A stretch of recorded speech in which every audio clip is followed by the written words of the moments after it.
என்கின்ற ஒரு எண்ணம் போதாதா?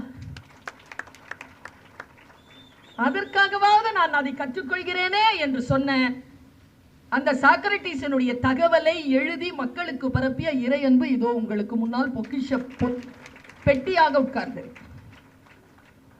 இலக்கியத்தில் மேலாண்மைன்னு ஒரு புக் எழுதியிருக்கார். நான் அதை இவர் இல்லாத மேடைகளில், புத்தக கண்காட்சிகளில், திருவிழாக்களில் சொல்வது வழக்கம். இலக்கியத்தில் மேலாண்மை என்கின்ற அந்த புத்தகத்தை எழுதுவதற்கு ஒரு மனிதனுக்கு 50 ஆண்டுகள் அறிவு தேவைப்படும். மூளைக்குள் சுற்றுலா, ஒரு சுற்றுலா என்று ஒரு புத்தகம், முடிந்தால் படித்து கடந்து விடுங்க.